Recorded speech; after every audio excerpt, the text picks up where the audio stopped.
now we have an exchange of views on the implementation of Article 17 of the CFP on allocation of fishing possibilities and future prospect.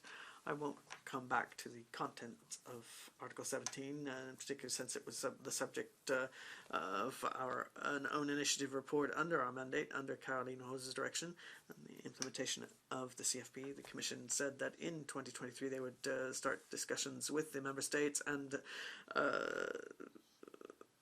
parties to prepare a vademecum on the distribution of fishing possibilities in order to improve the transparency and promote sustainable fishing practices throughout the EU and support the small-scale fishers and the coastal fishermen.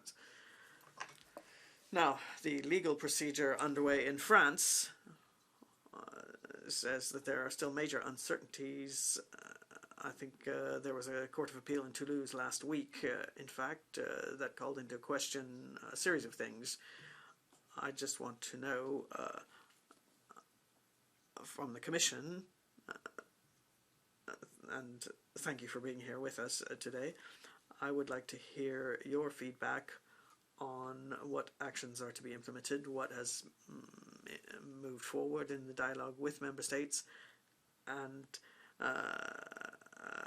how the decisions from the courts in France will have an impact on what happens at the European level. You have the floor. Thank you very much and good morning. Article 17, good to have it still on the agenda today. To give you an update on what has happened, as you are asking, I think we discussed the topic here in 2022. Since then, you have seen the Fisheries and Ocean Package adopted in February last year, which includes actions on Article 17 for taking it forward. So what is Article 17 about? It's about the allocation of quotas by member states. It applies to all those areas of fisheries where there are no transferable fishing rights. So for those there is another article, Article 16, applying. And the article requires that member states, when allocating, use transparent and objective criteria, and that they find a balance between the three objectives of the Common Fisheries Policy. So looking at the environmental, the social, and the economic aspects. What we have been doing in the last years, and which is part of the Fisheries and Ocean Package, is looking at what is happening at member state level. There's a great variety of how they apply the systems, what kind of criteria they use, and also how transparent their allocation systems are. So what we've done is getting more information from the member states. We had an analysis done by the STCF, so the Scientific, Technical and Economic Committee for Fisheries, which issued its advice in November or December last year, giving an overview of what's the current reality, what we have. In the Fisheries and Ocean Package, we announced that we would be working towards a vademecum of best practices so that we can help and guide member states on how to change their current systems, how to move away from existing habits, and how to take more account of emerging needs, be it on the environmental side, be it on the social side, and the economic. It stays in the hands of member states how they go about it, so that's why we proposed working towards a vademecum. What we are into now, and in that sense this debate also comes very timely, we are, based on the STCF advice that came out end of last year, we are consulting at the moment with member states, with the advisory council, social partners, and a number of other selected stakeholders to have their inputs. The results of, or the questions are to be answered, I think, by next week. And on that basis, we're going to analyze that further and probably organize some discussions with the member states and stakeholders later in the year as a way to prepare the vademecum. So that's what's the follow-up from the Fisheries and Ocean Package. Of course, this topic comes in many different discussions when we're looking at quota allocations. It links to the wider aspects of how we are going about implementing the Common Fisheries Policy.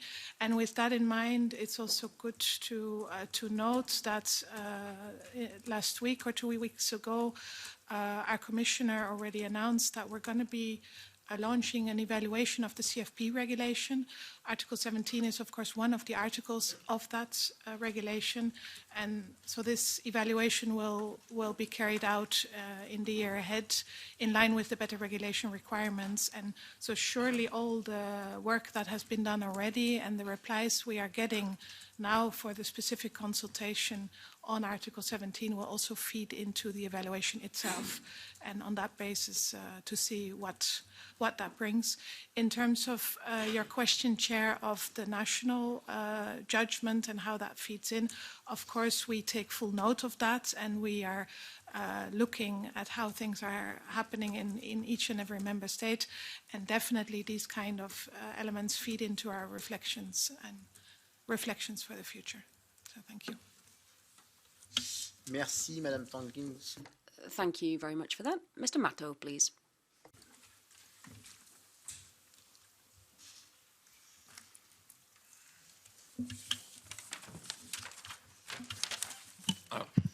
Muchas gracias, Presidente. Thank you very much, Chair, and thank you very much for this information. Just very quickly, because this has been something that we've dealt with at length in the Parliament for a long time, and we adopted Caroline's report. We haven't negotiated on the distribution of quotas with the Council, but on a number of different occasions, we've asked for all of the countries of the European Union to accept a fair distribution of fishing quotas. We've had a debate with the Council on this, on how we were interfering in the way that member states distributed those quotas. We weren't trying to interfere as such, but as the European Parliament, we do understand that they are in a position to decide on quotas. And then when it comes to distributing the quotas for the artisanal fleet, that needs to be done with transparency. That's an obligation. It's true that Article 17 of this regulation is it falls short for me. I would have liked to have seen it go further, because I would have liked to have seen it embolden member states and offer incentives to artisanal fishing vessels that use certain techniques, rather than referring specifically to small-scale vessels. But I think that we need to go beyond that, beyond what Article 17 actually states, because we have to pay particular attention to the treatment and the needs of artisanal fleets and small-scale fishermen. This is a demand that we've heard on a number of occasions. We've asked for greater justice when it comes to distributing the quotas. And I think that what we should be trying to achieve here, and that's why I keep insisting on this, is some movement from member states when it comes to techniques that are used by traditional fishermen. They need to be given special consideration. And I believe that goes beyond the obligations that member states have on the basis of Article 17 alone. Thank you very much. Merci. Thank you very much. Isabelle, please.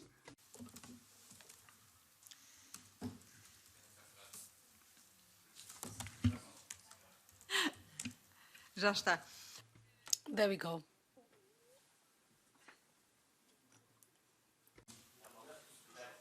Comments of Mike, please. Ok. Não, mas está bem. It's working now. Here I agree with what Mr. Matos just said. Yes, Article 17 is very important. It's very important to have transparent, objective criteria for all member states when we're talking about the allocation of quotas. But we too would have liked to see a clearer calculation, a better consideration of small-scale artisanal fishing, because often they really fall through the cracks in this article. One thing is very important here. It's very important for fisheries to make a contribution. It's not just about protecting ecosystems, but it's also about supporting fishing communities. especially when we're talking about the smallest, most vulnerable communities. And I think to a certain extent, this article doesn't make this aspect as clear as necessary. Thank you. Izaskun Bilbao. Ms. Bilbao, please. Thank you very much, Chair. It's true that as a Parliament we haven't taken a stance on this, and there are 2 points I want to put forward for your consideration. Firstly, when we're speaking about small-scale and artisanal fishing, I hope that in the future we will be in a position to have a definition on what constitutes small-scale and artisanal fishing when we're talking about this sector. We have some vessels of 25 metres long, and they are still small-scale fishing. They work in the same way that they have all of their lives, but they aren't granted special consideration because of the large dimensions of their boat. So I'm just putting this forward as an example to say that it's not always more sustainable for a small vessel than it is for a larger vessel to carry out their activities. And we've always defended having criteria that have been used on certain occasions, historical criteria. They're also important to keep in place as well, because the question of the stability in the sector, investments that have been made, that's also been dependent on quota allocation as well. Having some predictability has made that possible. So that's another aspect that must be borne in mind.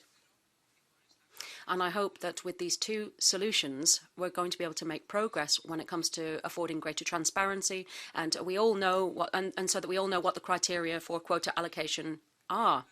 I simply want to take this opportunity to thank my team, and thank you. I'd like to start with Veronica. She's not here. Isa.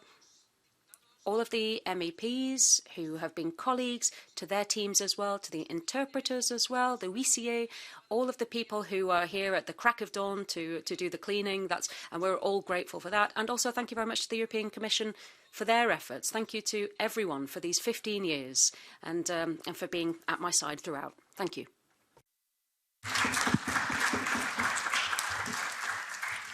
Merci, Izaskun. Thank you very much, Izaskun. Caroline, you were asking for the floor? Yes, thank you, Chair. We have been talking about the unequal quota allocation for years and years, despite application of Article 17. Bluefin tuna is one of the the clearest examples of environmental success stories as well. We saw developments back in the 2000s, etc., but bluefin tuna population is in a much better state since the changes we made a few years ago. But who's benefiting from this? This reopening up of quotas, that benefits industrial fishermen, to a large extent. Only 12% of quotas were granted to small-scale speakers, fishermen, and then that was 3% in Italy, etc. The Parliament only really started to grapple with this in 2020 when we looked at the bluefin tuna management plan and revised the provisions to see a better quota allocation. There was also an agreement that was reached with the Council, but it hadn't factored in opposition from a number of member states. The French government is one example, and it was ultimately then rejected by the Council. As you said, in 2022, I was rapporteur for an initiative report on Article 17 and the quota allocation. And in that report, which was adopted by the majority of the Parliament, we had a clear demand for a more fair quota allocation. But since then, nothing has changed. We still have member states, including France, that continue to bury their heads in the sand. But there is a slight glimmer of hope, because as you were saying, we saw some glimmers of hope, because in 2021, after years and years of fighting tooth and nail, including legal battles as well that had been waged by Mediterranean small-scale fishers, including French fishermen, who managed to go to the court of Montpellier and have a ministerial decree wiped out, which curtailed their bluefin tuna quotas. And I remember I was there at the court in Montpellier. An appeal was lodged against that decision, and they lost. So then the Court of Toulouse confirmed the ministerial decree in 2017 because they hadn't incorporated any environmental criteria. So that offers us a victory and also a glimmer of hope for small-scale fisheries in the future.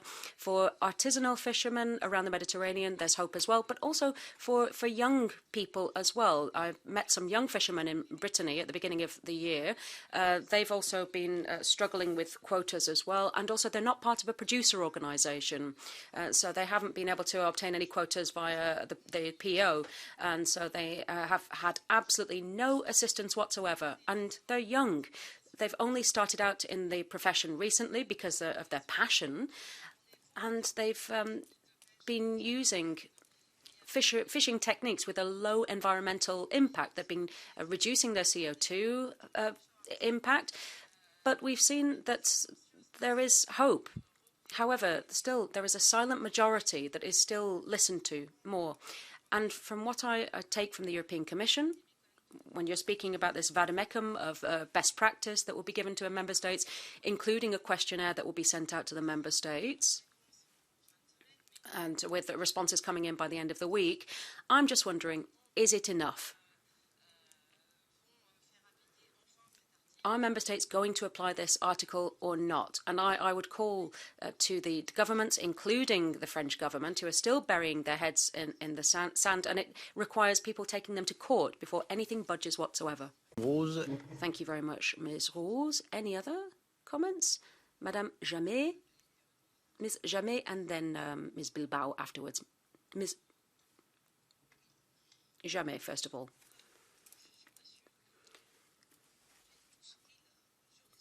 Well, I'm not really sure you've all understood what's at stake here, currently and in the future.